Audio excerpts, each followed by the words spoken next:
तो चलिए एक तस्वीर से शुरू करते हैं। एक नौजवान है, रात का अंधेरा है और वो एल्फ्रेड पार्क के सामने एक साइकिल पर बैठा है। वो इतना अकेला और इतना निराश है कि उपन्यास में लिखा है, अगर कोई काला सांप भी दिख जाए तो वो उसे दोनों हाथ फैलाकर गले लगा लेगा। और ये तस्वीर है मुंशी प्रेमचंद के मशहूर उपन्यास गबन के किरदार रमानाथ की। और ये सिर्फ एक पल का अवसाद नहीं है, ये पूरी कहानी की शुरुआत है। बिल्कुल।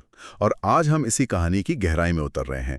हमारे एक श्रोता ने इस उपन्यास के कुछ अंश भेजे हैं और उनका सवाल बहुत दिलचस्प है। अच्छा। हाँ, वो जानना चाहते हैं कि क्या रमानाथ सिर्फ एक कमजोर और कह सकते हैं लालची इंसान है, या वो उस समाज का आईना है जो झूठी शान और दिखावे पर जीता है। ये बहुत ही अच्छा सवाल है और यही आज हमारी खोज का मकसद है। प्रेमचंद यहाँ सिर्फ एक व्यक्ति की कहानी नहीं कह रहे हैं, वो उस समय के मध्यवर्गीय समाज की नब्ज पकड़ रहे हैं, जहां इज्जत का मतलब दिखावा था, असलियत नहीं।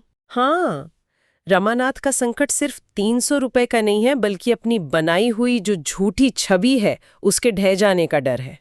तो चलिए इसी डर की रात से शुरू करते हैं। तो ठीक है, मंच तैयार है। रमानाथ ने दफ्तर के सरकारी रुपए खर्च कर दिए हैं, अब हिसाब देना है, पर पैसे हैं नहीं। वो आत्महत्या के बारे में भी सोचता है, लेकिन फिर बदनामी का डर उसे रोक लेता है। हाँ, और वो अपनी पत्नी जालपा को सच बताने की हिम्मत भी नहीं जुटा पाता। मुझे एक बात बताइए, ये क्या मानसिकता है? बेईमानी करना आत्महत्या से बेहतर लग रहा है। ये बहुत गहरा सवाल है। देखिए, प्रेमचंद यहाँ संकोच और बदनामी का फर्क दिखा रहे हैं। रमानाथ को अपने किए पर शर्म तो है, लेकिन उसे अपनी इज्जत जाने का डर उससे कहीं ज्यादा है। और खासकर जालपा के सामने। बिल्कुल, उसे लगता है कि अगर उसने जालपा को सच बता दिया तो वो उसकी नजरों में गिल जाएगा, और यही उसका सबसे बड़ा डर है। वो जालपा को सिर्फ एक खूबसूरत औरत समझता है जो गहनों और सुख में ही खुश रहती है। वो उसकी अंदर की ताकत को देख ही नहीं पा रहा। और इसी गलतफहमी में वो एक और गलत कदम उठाने की सोचता है। रात में चुपके से जालपा के गहने चुराने की कोशिश, ताकि उन्हें गिरवी रखकर रुपए चुका सके। हाँ, लेकिन कहानी में एक मोड़ आता है। जब वो चोरी करने के लिए झुकता है तो उसे सोते हुए जालपा के चेहरे पर एक मुस्कान दिखती है और वो रुक जाता है। ये छोटा सा पल रमानाथ के बारे में क्या बताता है? ये बताता है कि वो पूरी तरह से बुरा इंसान नहीं है। उसके अंदर एक द्वंद्व चल रहा है। एक तरफ उसकी कायरता है और दूसरी तरफ जालपा के लिए उसका प्रेम। उस मुस्कान को देखकर उसे एहसास होता है कि वो इस भोली औरत के साथ कितना बड़ा धोखा करने जा रहा था। हाँ, वो खुद को कोसता है। उसे लगता है किसी अमीर घर में उसका विवाह होता तो वो अब तक रत्नों से लज जाती। ये उसके प्रेम और उसकी शर्म के बीच की लड़ाई है। और फिर जो होता है वो तो कमाली है। जालपा की नींद खुल जाती है और वो रमानाथ को अपने एक सपने के बारे में बताती है। हाँ, सपने में एक साधु उसे वरदान देना चाहता है। लेकिन वो रमानाथ से पूछने के लिए उसे ढूंढती रह जाती है और वरदान मांग नहीं पाती। तो रमानाथ उससे पूछता है कि अगर मौका मिलता तो वो क्या मांगती। और जालपा का जो जवाब है वो रमानाथ की पूरी सोच पर एक तमाचा है। वो दिखाती है कि रमानाथ उसे कितना गलत समझ रहा था। बिल्कुल, वो सोना चांदी या गहने नहीं मांगती। वो कहती है, मैं यही मांगती कि मेरा स्वामी सदा मुझसे प्रेम करता रहे। और फिर वो एक ऐसी बात कहती है जो इस उपन्यास का एक तरह से सार है। कौन सी बात? वो कहती है, जिससे तुम अपनी बुरी से बुरी बात ना कह सको उससे तुम प्रेम नहीं कर सकते। क्या लाइन है! सोचिए, ये वो क्षण है जहां उपन्यास एक अलग ही दिशा ले सकता था। जालपा उसे एक सुनहरा मौका दे रही है। वो सीधे सीधे कह रही है कि मैं तुम्हारी परेशानी महसूस कर सकती हूँ, तुम मुझसे बात करो, मैं तुम्हारे साथ हूँ, चाहे कुछ भी हो। हाँ, वो उसे लगभग इजाजत दे रही है सच बोलने की। तो फिर वो चुप क्यों रह जाता है? क्या ये सिर्फ शर्म है या उस वक्त के मर्दों के ईगो पर प्रेमचंद की कोई टिप्पणी है? मुझे लगता है दोनों हैं। उसका संकोच तो उस पर हावी है ही, लेकिन इसके पीछे गहरी सामाजिक सोच भी है। उस दौर में पति का काम था परिवार को चलाना, हर मुश्किल से बचाना और अपनी नाकामी स्वीकार करना, खासकर अपनी पत्नी के सामने। वो मर्दानगी पर एक धब्बे जैसा था। रमानाथ उस झूठी शान को नहीं छोड़ पाता। सच बोलना उसके लिए अपनी हार मानने जैसा होता। और वो मौका हाथ से निकल जाता है। सुबह होती है, रमानाथ एक पत्र में सब कुछ लिखकर जालपा को देने का फैसला करता है। लेकिन फिर उसे जालपा खूबसूरती से तैयार होकर बाहर जाने के लिए उत्सुक दिखती है और उसकी हिम्मत फिर टूट जाती है। वो फिर से स्नेह और संकोच की वेदी पर अपनी सच्चाई की बलि चढ़ा देता है। प्रेमचंद लिखते हैं कि उसे लगा जैसे वो किसी चहकती हुई चिड़िया की गर्दन पर छुरी चलाने जा रहा हो। वो हमेशा आसान रास्ता चुनता है। और इस वक्त सबसे आसान रास्ता है चुप रहना। और यहीं से कहानी का सबसे कह सकते हैं नाटकीय मोड़ आता है। जालपा मजाक मजाक में रमानाथ की जेब में हाथ डालती है और पैसों के साथ वो पत्र भी निकाल लेती है। और जैसे ही वो पत्र पढ़ना शुरू करती है, बूम, जैसे ही आसमान फट पड़ा हो, रमानाथ के लिए दुनिया ही खत्म हो जाती है। और ध्यान दीजिए, वो तब नहीं भागता जब पुलिस दरवाजे पर होती। वो तब भागता है जब उसकी सच्चाई उसकी पत्नी के सामने आ जाती है। बिल्कुल, उसका असली डर कानून नहीं, जालपा की नजरें हैं। उसकी पूरी झूठी दुनिया जो उसने अपनी पत्नी के सामने बनाई थी, एक पल में ढह गई।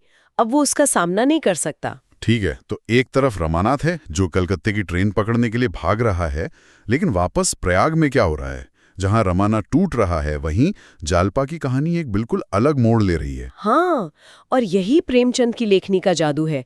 जो संकट एक मर्द को तोड़कर भगा देता है, वही संकट एक औरत को गढ़कर खड़ा कर देता है। जिस जालपा को सब, यहाँ तक कि उसका पति भी, एक कमजोर गुड़िया समझता था, सिर्फ गहनों की शौकीन, हाँ, वही इस तूफान में सबसे मजबूत नाव बनकर निकलती है। इसके बारे में और बताइए। वो रोती बिलखती नहीं है, वो फौरन हालात को संभालती है। वो सीधा रमानाथ के दफ्तर पहुंचती है, उसके अफसर रमेश बाबू को भरोसे में लेती है, और फिर वो एक ऐसा कदम उठाती है जिसकी कोई कल्पना भी नहीं कर सकता था। वो सराफे जाती है और अपना सबसे कीमती और प्यारा चंद्रहार आधे दाम में बेच देती है, ताकि सरकारी रुपये चुकाए जा सकें। सोचिए, जिन गहनों के लिए ये सारा संकट खड़ा हुआ, उन्हीं गहनों को बेचकर वो अपना पति की इज्जत बचाती है। ये तो बहुत बड़ा प्रतीकात्मक क्षण है। बहुत बड़ा। जिस हार को पाने के लिए उसने इतनी जिद की थी, उसे बेचकर उसे दुख नहीं बल्कि गर्व हो रहा था। लेकिन उसकी परीक्षा यहीं खत्म नहीं होती। जब रमानाथ रात तक घर नहीं लौटता तो उसके सास ससुर भी उसी को दोष देने लगते हैं। हाँ, वो अपने ही घर में अकेली पड़ जाती है, लेकिन ये अकेलापन उसे तोड़ता नहीं, उसे आत्ममंथन का मौका देता है। वो सोचती है कि शायद गलती उसकी भी थी। अच्छा, उसने क्यों अपनी आमदनी से ज्यादा खर्च पर सवाल नहीं उठाया? ये आत्मनिरीक्षण उसे और भी मजबूत बनाता है। और तो पतन की ओर जा रहा है। बिल्कुल विपरीत दिशा में। रमानाथ स्टेशन पहुंचता है, पैसे हैं नहीं तो बिना टिकट ट्रेन में बैठ जाता है। वहां उसे अपमान का सामना करना पड़ता है जब टिकट बाबू से पकड़ लेता है। घर का लाडला, झूठी शान में जीने वाला रमानाथ अब एक भगोड़ा है। हाँ, जिसकी आंखें भरी हुई हैं और वो खिड़की से सिर बाहर निकालकर रो रहा है। लेकिन यहाँ उसकी मुलाकात एक और मजबूत किरदार से होती है, देवी दीन, एक बूढ़े सब्जी बेचने वाले, जो न सिर्फ उसका टिकट खरीदते हैं बल्कि उसे कलकत्ता में अपने घर पर रहने का आसरा भी देते हैं। देवी दीन का चरित्र रमानाथ के लिए एक आईने की तरह है। कैसे? वो गरीब है, उसने जीवन में बहुत दुख देखे हैं, अपने 4 बेटे खो चुका है, लेकिन फिर भी वो जिंदा दिल, परोपकारी और समझदार है। उसकी बातें प्रेमचंद के सामाजिक विचारों को सामने लाती हैं, खासकर जब वो गहनों के जुनून की आलोचना करता है। वो कहता है सब घरों का यही हाल है, जहां देखो हाय गहने हाय गहने। गहने के पीछे अपनी आबरू तक बेच दें, ये शब्द सीधे रमानाथ की स्थिति पर चोट करते हैं। और कलकत्ता पहुंचकर भी रमानाथ का डर और संकोच उसका पीछा नहीं छोड़ता। वो अखबार में अपने परिवार का नोटिस देखता है जिसमें उसे घर लौटने के लिए कहा गया है, लेकिन वो उसे पुलिस की चाल समझता है। उसका अविश्वास उस पर पूरी तरह हावी है। यहाँ तक कि जब उसे पुस्तकालय में अपनी पुरानी परिचित रतन मिलती है तो वो उससे बात करने के बजाय छिप जाता है। वो सच का सामना करने से लगातार भाग रहा है। मुझे कहानी का एक हिस्सा बहुत दिलचस्प लगता है। एक रात वो ठंड से बचने के लिए एक सेठ से कंबल दान में ले लेता है, लेकिन उपन्यास कहता है कि उसे रिश्वत लेने से ज्यादा शर्म दान लेने में आती है। ये क्या सोच है? ये उसका दोहरा मापदंड, मतलब डबल स्टैंडर्ड साफ दिखाता है ना। उसकी नजर में रिश्वत लेना पुरुषार्थ है, एक तरह की चतुराई है जिसमें आप कुछ हासिल करते हैं। हाँ, वो शक्ति का प्रतीक है, जबकि दान लेना वो असहाय और दीन होने की निशानी है। ये इस बात का सबूत है कि आप इतने कमजोर हो गए हैं कि आपको दूसरों की दया पर जीना पड़ रहा है। वो अभी भी अपनी झूठी शान की दुनिया में जी रहा है, भले ही उसके पास कुछ न बचा हो। और ये मानसिकता तब भी दिखती है जब देवी दीन उसे घर पत्र लिखने के लिए समझाता है। रमानाथ के मन में घर वापसी की उम्मीद तो जगती है, लेकिन वो कैसे वापस जाने के सपने देखता है? शान से। वो ख्यालों में खो जाता है कि कैसे वो एक नया सूट पहनेगा और ठाठ से घर लौटेगा। उसका ध्यान अभी भी अपनी गलती सुधारने पर नहीं, बाहरी दिखावे पर है। इसी बीच उसे एक मौका मिलता है अपनी चतुराई साबित करने का। अखबार में एक शतरंज की पहेली जिसे हल करने पर 50 रुपए का इनाम है, और वो उसे हल कर लेता है।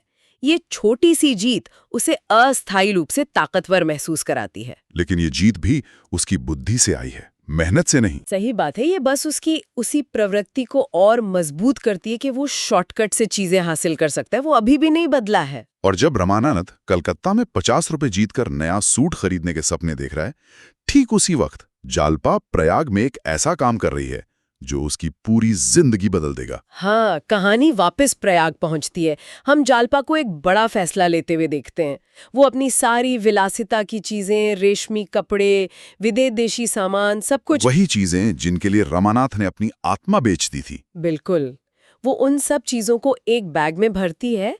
रास्ते में उसे रतन मिलती है जो उसे रोकने की कोशिश करती है। वो कहती है कि ये चीजें रमानाथ के प्रेम की निशानी है। लेकिन जालपा का जवाब दिखाता है कि वो अब इन चीजों से, इस सोच से मीलों आगे निकल चुकी है। वो कहती है, ये मेरी विपत्ति की गठरी है, प्रेम की स्मृति नहीं। और वो उस बैग को गंगा में बहा देती है। ये सिर्फ चीजों को फेंकना नहीं था, है ना? नहीं, ये एक आध्यात्मिक शुद्धि थी, एक घोषणा थी। वो समझ चुकी थी कि भौतिक सुखों की यही लालसा ही उसकी और रमानाथ की बर्बादी का कारण बनी। वो उस पूरे जीवन को, उस पूरी मानसिकता को त्याग रही है।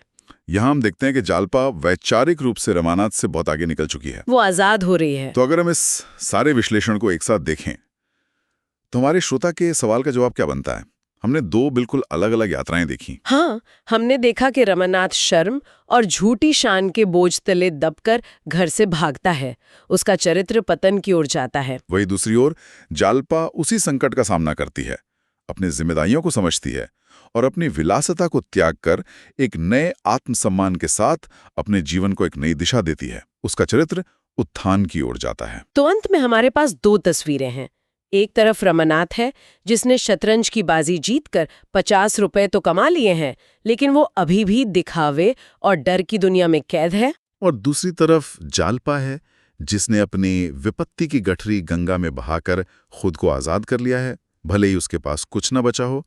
तो सोचने वाली बात यह है, और यही सवाल हम अपने श्रोता के लिए छोड़ रहे हैं, जब ये दो किरदार जो एक ही जगह से शुरू हुए थे और अब इतने अलग हो चुके हैं, दोबारा मिलेंगे तो क्या होगा? क्या जालपा का बदला हुआ मजबूत रूप रमानाथ को बदल पाएगा? या क्या रमानाथ की पुरानी आदतें इस रिश्ते पे हमेशा के लिए हावी हो जाएंगी? ये सवाल हमें इंसान के बदलने की क्षमता और रिश्तों की जटिलता पर सोचने के लिए मजबूर करता है। आज हमारे पास प्रेमचंद का मशहूर उपन्यास गबन है और हम इसके कुछ बहुत ही दिलचस्प हिस्सों की गहराई में उतरने वाले हैं। कहानी दो महिलाओं रतन और जालपा के इर्द गिर्द घूमती है जो अपनी अपनी जिंदगी में एक बड़े संकट से गुजर रही हैं। एक तरफ रतन है जो अपने पति की मौत के बाद एक तरह से अकेलेपन और धोखे के एक दलदल में धंसती जा रही है। और दूसरी तरफ है जालपा जिसका पति रमानाथ घर से भाग गया है। वो उसे ढूंढने के लिए एक ऐसी तरकीब निकालती है जो सुनने में मतलब किसी जासूसी कहानी जैसी लगती है। हाँ, शतरंज की पहेली वाली तरकीब। वही, एक शतरंज की पहेली के जरिए वो अपने पति तक पहुंचना चाहती है। लेकिन आज का हमारा बड़ा सवाल ये है कि जब वो रमानाथ को ढूंढ लेगी तो क्या वो उसे वैसा ही पाएगी जैसा वो उसे छोड़कर गया था, या हालात उसे एक बिल्कुल नया इंसान बना चुके होंगे? बिल्कुल, यही आज की हमारी पड़ताल का सार है। तो चलिए कहानी के पहले सिरे से शुरू करते हैं, रतन से। उसके पति जो एक वकील थे गुजर चुके हैं और वो गहरे सदमे में है। हाँ, और वो खुद को ही दोष दे रही है। सोच रही है कि काश उसने अपने पति का ज्यादा ध्यान रखा होता, अपने श्रृंगार पर कम। ये दुख उसे अंदर से बहुत कमजोर बना देता है। और प्रेमचंद यहाँ बहुत बारीकी से दिखा रहे हैं कि कैसे उस दौर में एक विधवा शोक में डूबी हुई समाज में कितनी असुरक्षित हो जाती थी। बिल्कुल, उसकी भावनात्मक कमजोरी का फायदा उठाना कितना आसान था। उसे संभालने वाला कोई नहीं, और इसी खालीपन का फायदा उठाने के लिए एक नया किरदार कहानी में आता है, मणिभूषण। हाँ, मणिभूषण उसके पति का भतीजा। और वो बाहर से बहुत बहुत मददगार और काबिल होने का दिखावा करता है, लेकिन उसकी नीयत में खोट है। वो रतन के दुख का फायदा उठाकर धीरे धीरे उसकी पूरी जायदाद पर कब्जा करने की फिराक में उसने रतन को बताए बिना बैंक के सारे कागजात अपने नाम करवा लिए हैं। और जो पुराना वफादार नौकर था टीमल, उसे भी झूठे इल्जाम में निकलवा दिया। सही कहा, वो एक मकड़ी की तरह अपना जाल बुन रहा है और रतन उस शोक की हालत में कुछ समझ ही नहीं पा रही। उसे तो मणिभूषण की फुर्ती और चालाकी एक तरह से राहत दे रही है। वो किसी पर शक करने की हालत में ही नहीं है। बिल्कुल नहीं। और ये बहुत दिलचस्प है क्योंकि ठीक इसी समय कहानी का दूसरा सिरा मतलब जालपा वो बिल्कुल भी निष्क्रिय नहीं है। वो दुख में जरूर है लेकिन हाथ पर हाथ धरकर नहीं बैठी है। बिल्कुल, वो एक बहुत ही सक्रिय और कह सकते हैं चतुर योजना बना रही है। वो अपने ससुर की देखभाल कर रही है जो बीमार हैं। और वहीं पुराने अखबारों की ढेल में उसे एक शतरंज की पहेली मिलती है। और उसे देखते ही उसके दिमाग की बत्ती जल उठती है। उसे याद आता है कि उसके पति रमानाथ को ऐसी पहेलियां सुलझाने का बहुत शौक था। मुझे तो जालपा की ये योजना कमाल की लगती है। मतलब शतरंज की पहेली के जरिए अपने पति को खोजना। उस समय की एक आम घरेलू महिला के लिए ये सोच ही बहुत बड़ी बात थी। हाँ, वो फैसला करती है कि इस पहेली को कलकत्ता के एक बड़े अखबार प्रजामित्र में छपवाएगी। और साथ में 50 रुपए का इनाम भी रखेगी। ये एक बहुत बड़ा जुआ है ना? बहुत बड़ा। उसे ये भी नहीं पता कि रमानाथ कलकत्ता में है भी या नहीं। क्या वो अखबार पढ़ता होगा? क्या उसकी नजर इस पहेली पर पड़ेगी? लेकिन यही उसकी अकेली उम्मीद है। तो अब कहानी का रुख कलकत्ता की तरफ मुड़ता है। रमानाथ वहाँ एक चाय की दुकान पर काम कर रहा है। हाँ, और कई महीनों की गरीबी के बाद जैसे ही उसके हाथ में कुछ पैसे आते हैं, उसके पुराने शौक फिर से जाग उठते हैं। उसे नाटक देखने का बहुत शौक था। वही, शहर के एक थिएटर में कोई नया नाटक लगा है और उसे देखने के लिए वो बेचैन हो जाता है। और यही बेचैनी उसकी सबसे बड़ी गलती बन जाती है। अब तक वो पुलिस के डर से सिर्फ रात में ही बाहर निकलता था। लेकिन नाटक का टिकट बुक करने की जल्दी में वो दिन में ही घर से निकल पड़ता है। और यही उसकी सबसे बड़ी कमजोरी, उसका डर उसे पकड़वा देता है। ये विडंबना देखिए।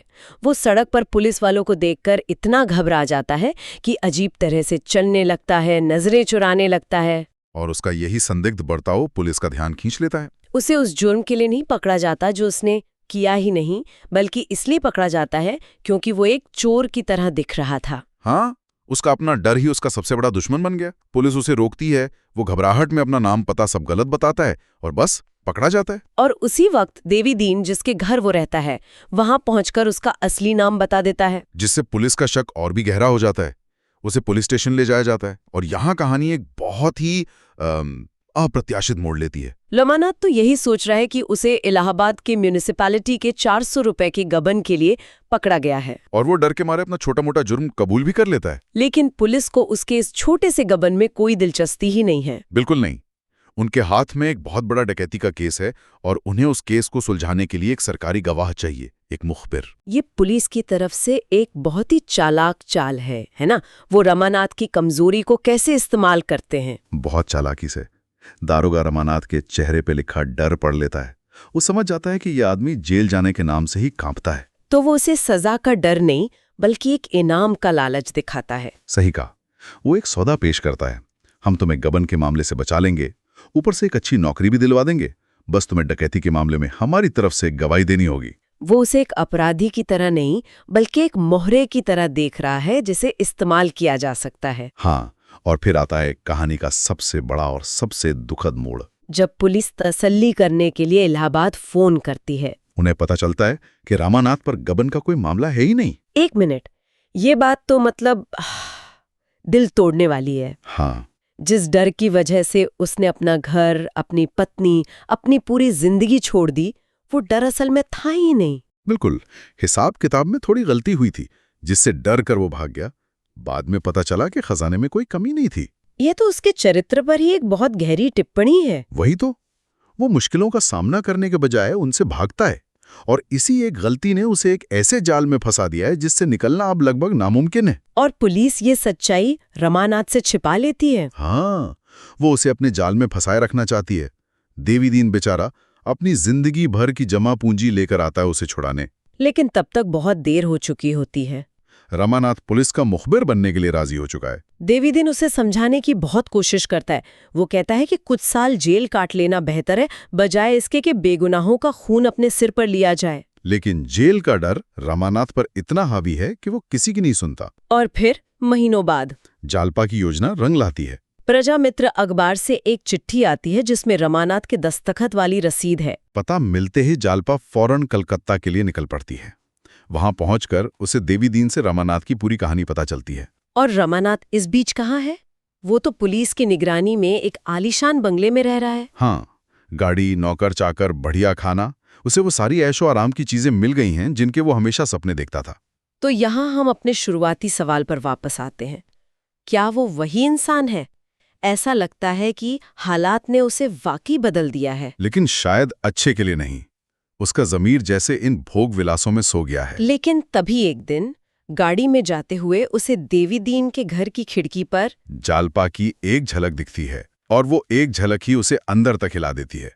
उसकी सोई हुई अंतरात्मा जैसे जागने लगती है। वो उससे मिलना चाहता है, लेकिन पुलिस की कैद में है। उस रात जालपा जो करती है वो बहुत हिम्मत का काम है। हाँ, वो उसके बंगले के पास जाती है और अंदर एक चिट्ठी फेंकती है। और उस चिट्ठी में वो सारा सच लिख देती है कि उस पर कभी कोई मुकदमा था ही नहीं। और वो सच रमानाथ के लिए एक धमाके जैसा है ना? बिल्कुल। उसके पैरों तले जमीन खिसक जाती है। उसे एहसास होता है कि पुलिस ने उसे कितना बड़ा धोखा दिया है। कैसे उसकी एक छोटी सी कमजोरी का फायदा उठाकर उसे एक ऐसे गुनाह में शामिल कर लिया जो उसने किया ही नहीं। वो उसी रात कांटेदार बाड़ फांद कर अपने कपड़े फाड़ते हुए उस सुनहरे पिंजरे से भाग निकलता है और जालपा के पास पहुंच जाता है। पूरी रात दोनों के बीच जो बातचीत होती है वो इस कहानी का दिल है। हाँ, रमानाथ अपनी मजबूरियां गिनाता है, खुद को बेचारा साबित करने की कोशिश करता है। लेकिन जालपा उसे आईना दिखाती है। वो उसकी कोई भी दलील नहीं सुनती। जालपा का किरदार यहाँ अपने चरम पर है। वो बहुत साफ शब्दों में कहती है, अगर तुम्हें ये पाप की खेती करनी है तो मुझे आज ही यहाँ से विदा कर दो। वो कहती है कि वो बेगुनाहों के खून से सनी रोटी खाने के बजाय मजदूरी करना या भूखे मरना पसंद करेगी। और जालपा के इस नैतिक बल के आगे रमानाथ का सारा दिखावा, सारी दलीलें टूट जाती हैं।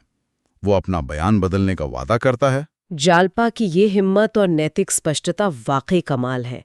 वो सिर्फ एक पत्नी की तरह बात नहीं कर रही। नहीं, वो एक तरह से रमानाथ की अंतरात्मा की आवाज बन गई है। वो उसे याद दिला रही है कि असली सुख ऐशो आराम में नहीं बल्कि स्वाभिमान और सच्चाई में है। और वो उसे एक मौका दे रही है अपनी गलती सुधारने का, वापस वो इंसान बनने का जो वो कभी था। तो इस वादे के बाद अगली सुबह रमानाथ पुलिस अधिकारियों के पास पहुंचता है और साफ साफ कह देता है कि उसे धोखा दिया गया है और वो अब कोई झूठी गवाही नहीं देगा। पुलिस वाले तो हैरान रह जाते होंगे। पहले तो वो उसे बहलाने की कोशिश करते हैं, लालच देते हैं, अच्छी नौकरी, बड़ा पद, राय बहादुर की उपाधि। लेकिन जब रमानाथ अपनी बात पर अड़ा रहता है तब डिप्टी सुपरिंटेंडेंट का असली चेहरा सामने आता है, और वो चेहरा बहुत डरावना है। वो रमानाथ को बुरी तरह धमकाता है।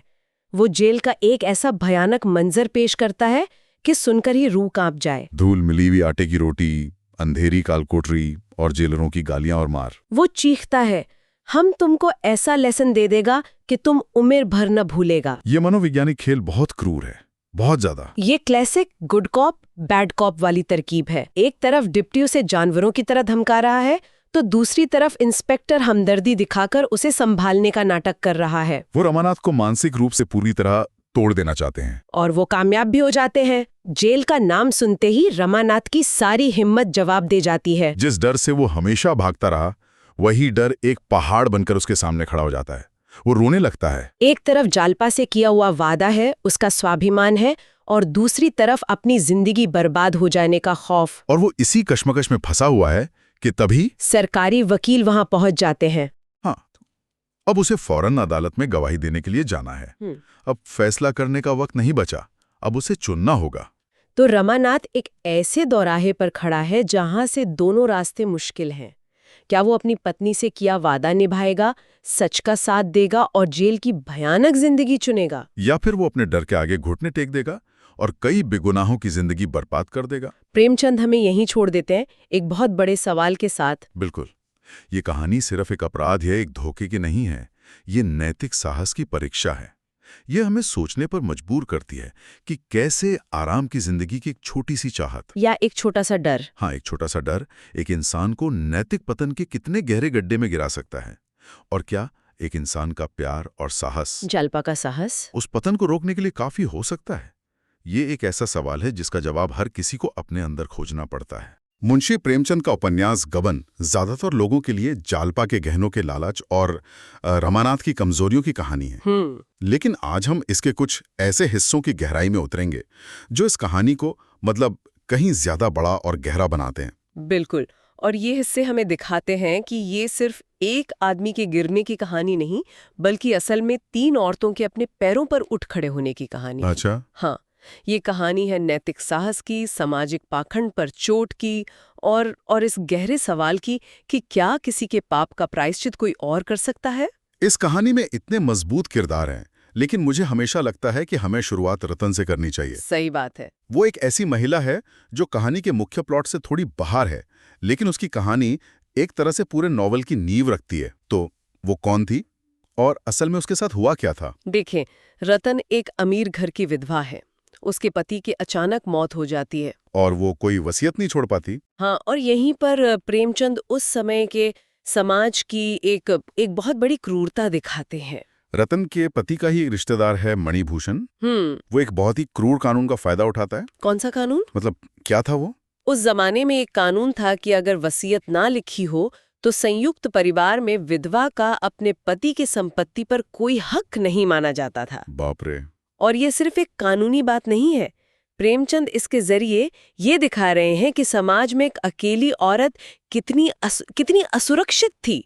उसे संपत्ति नहीं बल्कि एक बोझ समझा जाता था। तो मणिभूषण ने उसे घर से निकाल दिया रातों रात? हाँ, रातों रात, उसके अपने ही घर से। ये तो बहुत ही भयावह है। लेकिन रतन का जो किरदार है वो यहीं पर सबसे ज्यादा चमकता है। वो इस अन्याय पर मतलब रोती बिलखती नहीं है। बिल्कुल नहीं। वो टूटती नहीं है, वो फौलाद बन जाती है। जब मणिभूषण उसे दया दिखाकर कुछ गुजारा भत्ता देने की पेशकश करता है, हाँ। तो वो उसे साफ ठुकरा देती है। उसका एक संवाद है जो आज भी उतना ही प्रासंगिक है। वो कहती है, दया का बोझ सिर पर जितना कम हो उतना ही अच्छा। क्या बात है। वो भीख पर नहीं, अपनी मेहनत पर जीना चुनती है। और वो सिर्फ अपनी लड़ाई नहीं लड़ती है ना, वो पूरे सिस्टम पर, उस कानून पर सवाल उठाती है। हाँ, वो पूछती है कि ये कानून बनाया किसने है जिसमें एक औरत को इतना छोटा, इतना बेसहारा बना दिया गया। और वो दूसरी औरतों को चेतावनी भी देती है। कहती है कि संयुक्त परिवार में शादी करने से पहले 100 बार सोचे। वो उस परिवार को फूलों की सेज नहीं, कांटों की शैया कहती है। रतन का किरदार असल में प्रेमचंद का वो हथियार है जिससे वो सीधे सीधे उस समय के पेट्रियार्कल लीगल स्ट्रक्चर्स पर हमला करते हैं। तो एक तरफ रतन है जो समाज और कानून से लड़कर अपना सम्मान बचा रही है। हाँ। और दूसरी तरफ है जालपा। हाँ, जालपा, जिसकी कहानी की शुरुआत बिल्कुल अलग है। हाँ। वो गहनों में, सामाजिक दिखावे में उलझी हुई है, जो उसे एक बिल्कुल अलग तरह के संकट में डाल देता है। जिसका केंद्र है रमानाथ। हाँ, रमानाथ, जो अपनी छोटी छोटी कमजोरियों और झूठ के जाल में ऐसा फंसता है कि पुलिस के हाथ की कठपुतली बन जाता है। और इसका सबसे दर्दनाक मंजर हमें अदालत में देखने को मिलता है। बिल्कुल। उस अदालत के सीन में प्रेमचंद सिर्फ कहानी नहीं बता रहे, वो जैसे समाज का एक एक्सरे कर रहे हैं, है ना। एक तरफ कानून है, दूसरी तरफ लोगों की पंचायत और बीच में फंसा एक कमजोर आदमी। बहुत अच्छी बात कही आपने। रमानाथ कटघरे में खड़ा है, सिर झुकाए, और पुलिस का सिखाया हुआ झूठ बोल रहा है। लेकिन असली ड्रामा तो गैलरी में चल रहा है, जहां जालपा बैठी है। रमानाथ के मुंह से निकला हर झूठा शब्द वो जालपा के दिल में एक कील की तरह चुभ रहा है। और गैलरी में बैठी दूसरी औरतें भी हैं। वो एक तरह से ग्रीक कोरस का काम करती हैं, जो समाज की आवाज है। कोई उसे दुष्ट कह रही है तो कोई नीच। हाँ, लेकिन प्रेमचंद कहानी को इतना सीधा नहीं रखते। तभी एक बूढ़ी औरत बोलती है कि यह आदमी नफरत के नहीं, शायद दया के काबिल है। अच्छा। हाँ, वो कहती है पुलिस ने न जाने से कितना डराया धमकाया होगा। ये एक छोटा सा संवाद कहानी में एक और परत जोड़ देता है। ये दिखाता है कि सही और गलत के बीच एक बहुत बड़ी ग्रे एरिया होती है, जहां डर और मजबूरी भी होती है। बिल्कुल। और जालपा उसी ग्रे एरिया में फंसी है। वो सच बोलना चाहती है, अपने पति को बचाना चाहती है, पर उसे पुलिस से डर लगता है। और देवीदीन उसे समझाता भी है। हाँ, देवीदीन जो कहानी का एक नैतिक केंद्र है, वो उसे यही समझाता है। वो कहता है कि पुलिस वालों से उलझना ठीक नहीं, वो रमानाथ को और सताएंगे या शायद तुम्हें किसी झूठे केस में फंसा देंगे। और इसी डर से जालपा उस दिन चुप रह जाती है। हाँ, वो अदालत से हारकर और पूरी तरह टूट कर लौटती है। तो जालपा अदालत से टूटे हुए दिल से लौटती है, ये सोचकर कि उसका पति अब उसके हाथ से निकल गया। लेकिन यही वो पल है जहां से कहानी का सबसे बड़ा ट्रांसफॉर्मेशन शुरू होता है। रमानाथ के पतन से असल में जालपा का उदय होता है। बिल्कुल। जिस जालपा को गहनों से, चंद्रहार से इतना मोह था, वो सब कुछ त्याग देती है। वो एक तरह का प्रायश्चित शुरू करती है। वो उस दिनेश के परिवार की सेवा में लग जाती है जिसे रमानाथ की झूठी गवाही ने फांसी के तख्ते तक पहुंचा दिया है। मतलब वो उनके घर का काम करती है। हाँ, उनके घर का चौका बर्तन करती है, कुएं से पानी भरती है और चंदा जमा करके उनका घर चलाती है। ये प्रायश्चित का एक बहुत ही अनोखा रूप है। हाँ, वो अपने पति के पाप को अपने कर्मों से धोने की कोशिश कर रही है, और इसी बीच कहानी में एक और दमदार महिला किरदार की एंट्री होती है। जोहरा। हाँ, जोहरा। जोहरा एक वैश्या जिसे पुलिस ने रमानाथ का दिल बहलाने और उसे अपने काबू में रखने के लिए भेजा है। पुलिस का सोचना था कि वो रमानाथ को ऐशो आराम में डुबाकर रखेगी और वो सच नहीं बोलेगा। लेकिन ये दाव तो उल्टा पड़ जाता है। पूरी तरह से। एक दिन रमानाथ अपनी खिड़की से जालपा को देखता है, क्या करते हुए? नौकरानी की तरह काम करते हुए, पानी का घड़ा उठाते हुए, और ये दृश्य उसे तोड़कर रख देता है। वो अपनी सारी सच्चाई, अपना सारा दर्द, अपना अपराध बोध, सब कुछ जोहरा के सामने उगल देता है। एक मिनट, ये बहुत कमाल का मोड़ है। मतलब जिस जोहरा को पुलिस ने एक हथियार की तरह इस्तेमाल किया, वही पुलिस के खिलाफ सबसे बड़ा हथियार बन जाती है। उसे जालपा से जलन नहीं होती। यही तो प्रेमचंद का जादू है। जोहरा के मन में जलन नहीं, बल्कि गहरी सहानुभूति पैदा होती है। वो रमानाथ के दुख में उसका दुख देखती है, और वो ये समझने की कोशिश करती है कि आखिर ये जालपा है कौन जिसके लिए रमानाथ इतना तड़प रहा है। तो वो उससे मिलने जाती है? हाँ, भेस बदलकर। और वहां वो क्या देखती है? वो देखती है कि एक अमीर घर की बहू जो रेशमी साड़ियों और गहनों में लदी रहती थी, आज बिना किसी स्वार्थ के एक बर्बाद हुए परिवार की सेवा कर रही है। जालपा की इस निस्वार्थ सेवा और नैतिक बल को देखकर जोहरा अंदर तक हिल जाती है, और उन दोनों के बीच एक बहुत ही अनोखा, एक पवित्र रिश्ता बन जाता है। और वो लौट के रमानाथ को सब बताती है। और यही वो पल है जो रमानाथ को बदलने पर, सच के रास्ते पे चलने पर मजबूर कर देता है। तो रमानाथ जो अब तक भाग रहा था, अब सामना करने का फैसला करता है। हाँ, वो पुलिस की कैद से भाग निकलता है और सीधा देवीदीन के घर पहुंचता है। हाँ, लेकिन उसमें इतनी हिम्मत नहीं होती कि वो जालपा के सामने जा सके। वो सीढ़ियों के नीचे खड़ा होकर चिल्लाकर अपने सारे गुनाह कबूल करता है। सिर्फ झूठी गवाही का गुनाह नहीं? नहीं, सब कुछ। जालपा के गहने चुराने से लेकर देवीदीन से अपनी ऊंची जाति का झूठ बोलने तक, वो अपना हर झूठ, हर पाप सबके सामने रख देता है। और कहता है कि अब वो जज के सामने सच कहेगा। हाँ, वो कहता है अब मैं सच कहूंगा, भले ही मुझे फांसी हो जाए। ये उसका कैथारसिस है, उसका शुद्धिकरण। इस नाटकीय स्वीकारोक्ति के बाद केस दोबारा खुलता है, और जब फैसला आता है तो जज उसे बरी कर देते हैं। ये आज के लिहाज से थोड़ा अजीब नहीं लगता? मतलब उसने झूठी गवाही दी जिसकी वजह से एक बेगुनाह को फांसी हो सकती थी। तो क्या प्रेमचंद यहाँ ये कह रहे हैं कि नियत गुनाह से ज्यादा मायने रखती है? ये एक बहुत महत्वपूर्ण सवाल है। देखिए, जज भी मानते हैं कि रमानाथ ने अपराध किया, लेकिन सफाई का वकील एक बहुत दिलचस्प तर्क देता है। क्या? वो कहता है कि रमानाथ एक कमजोर इंसान है जिसे पुलिस ने धोखा दिया, डराया, लेकिन अंत में उसे दो औरतों के नैतिक बल ने सही रास्ता दिखाया, उसकी पत्नी जालपा और एक वेश्या जोहरा। लेकिन क्या हम उसे सिर्फ एक शिकार कह सकते हैं, या उसकी अपनी नैतिक कमजोरी भी उतनी ही जिम्मेदार थी? आखिर गबन तो उसने पुलिस के दबाव में नहीं किया था।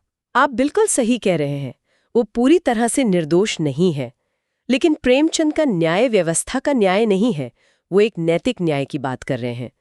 जज का फैसला इस बात का प्रतीक है कि जब इंसान अपनी गलती मान लेता है और प्रायश्चित के रास्ते पर चल पड़ता है, तो समाज को उसे एक दूसरा मौका देना चाहिए। ये कानूनी जीत से ज्यादा एक नैतिक जीत है। कहानी यहाँ खत्म हो सकती थी, पर प्रेमचंद हमें कुछ साल आगे ले जाते हैं, उनकी नई जिंदगी दिखाने के लिए। हाँ, 3 साल बाद सब प्रयाग के पास एक गांव में बस गए हैं। रमानाथ अब कोई बाबू नहीं है, वो गांव का वैद्य बन गया है और देवीदीन के साथ खेती करता है। और जालपा भी उस शहरी दुनिया से दूर एक शांत और सादा जीवन जी रही है। ऐसा लगता है कि चलो सब कुछ ठीक हो गया है, लेकिन अंत में एक त्रासदी है, बल्कि 2 हैं। हाँ, अंत बहुत बिटर स्वीट है।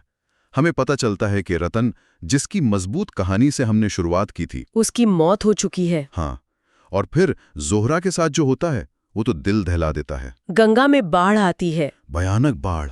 जोहरा देखती है कि एक औरत और उसका बच्चा नदी की तेज धार में बह रहे हैं, और वो उन्हें बचाने के लिए कूद जाती है। हाँ, उफनती गंगा में। वो उन दोनों को तो शायद किनारे तक धकेल देती है, लेकिन खुद डूब जाती है। तो एक वेश्या जिसे समाज सबसे गिरा हुआ समझता था, दूसरों को बचाते हुए अपनी जान देकर कहानी की सबसे बड़ी नायिका बन जाती है। बिल्कुल। उसका ये बलिदान उसके किरदार को अमर बना देता है। ये उसके उद्धार का, उसके रिडेम्पशन का अंतिम अध्याय है। प्रेमचंद यहाँ समाज के मुंह पर एक तमाचा मारते हैं। वो दिखाते हैं कि नैतिकता और बलिदान किसी की सामाजिक हैसियत या पेशे के मोहताज नहीं होते। तो जब हम इन सभी हिस्सों को एक साथ देखते हैं तो गबन सिर्फ एक उपन्यास नहीं रह जाता। ये कहानी हमें सिखाती है कि एक इंसान की नैतिक कमजोरी कैसे तबाही ला सकती है, और साथ ही ये भी दिखाती है कि औरतों का नैतिक बल, चाहे वो रतन का आत्मसम्मान हो, जालपा का निस्वार्थ प्रायश्चित हो या फिर जोहरा की सहानुभूति से जन्मा बलिदान हो, वही अंत में मुक्ति का रास्ता दिखाता है। हाँ, रमानाथ को कानून ने नहीं, इन 3 औरतों की अच्छाई ने बचाया है। ये इस बात पर भी एक गहरी टिप्पणी है कि कैसे समाज और कानून अक्सर न्याय करने में नाकाम रहते हैं, लेकिन इंसान का अपना विवेक और दूसरों के लिए किया गया त्याग एक अलग, एक ज्यादा ऊंचे किस्म का न्याय स्थापित कर सकता है। उपन्यास का अंत रमानाथ और जालपा के शांत जीवन से होता है, लेकिन उन पर हमेशा जोहरा के बलिदान की छाया रहती है, और ये हमें सोचने पर मजबूर करता है, क्या पापों का प्रायश्चित कभी पूरी तरह से हो सकता है, या यह जीवन भर अपने कर्मों के परिणामों और दूसरों के बलिदानों के बोझ के साथ जीने की एक प्रक्रिया है।